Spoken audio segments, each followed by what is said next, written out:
నిఘా TV news కు స్వాగతం. కేసీఆర్ అసెంబ్లీ మీడియా పాయింట్ దగ్గర మాట్లాడుతున్న వీడియో మీ నిఘా టీవీలో చూడండి. మాటలు ఒత్తి ఆ డబ్బు వచ్చినప్పుడు అదేందుకు మహాప్రపంచం విజయంలాగా ఒత్తి చెప్పడం తప్ప కొత్తది ఏమి లేదు.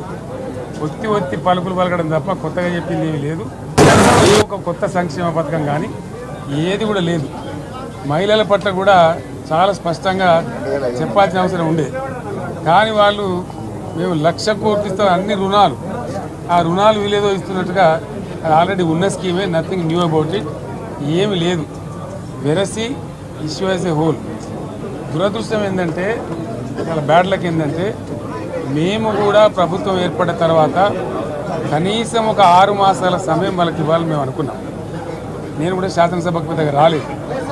కానీ ఈరోజు బడ్జెట్ చూస్తే ఏ ఒక్క పాలసీ ఫార్ములేషన్ జరగలేదు. రాష్ట్రానికి సంబంధించినటువంటి ఏ ఒక్క విషయంలో కూడా ఈ అర్బక ప్రభుత్వం ఇప్పటి వరకు పాలసీ ఫార్ములేషనే చేసినట్టుగా కనపడతలేదు.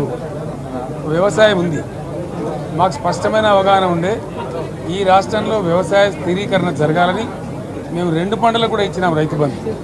వీళ్ళు ఎగ్గొడతామని చెప్తా ఉన్నారు.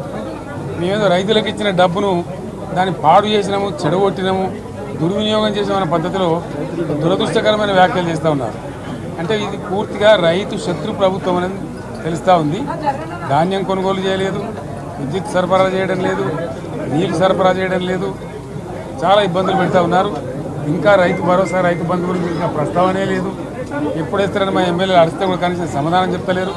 కాబట్టి రైతులను వంచింది ప్రభుత్వం, వృత్తి కార్మికులను వంచింది. ఒక్క పాలసీ, ఇండస్ట్రియల్ పాలసీ ఏమిటి?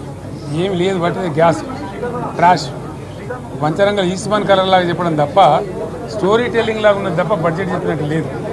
రాష్ట్రంలో వ్యవసాయ పాలసీ ఏమిటి, పారిశ్రామిక పాలసీ ఏమిటి, ఐటీ పాలసీ ఏమిటి, ఇంకా ఇతర అనేక పాలసీలు, పేద వర్గాలకు సంబంధించిన పాలసీ ఏమిటి అనే దాని మీద ఏ ఒక్క దాని మీద కూడా గ్యాసు ట్రాషే తప్ప, చిల్లర మల్లర ప్లాట్ఫామ్ స్పీచ్ లాగా ఉంది తప్ప అది బడ్జెట్ ప్రసంగం లాగా లేదు.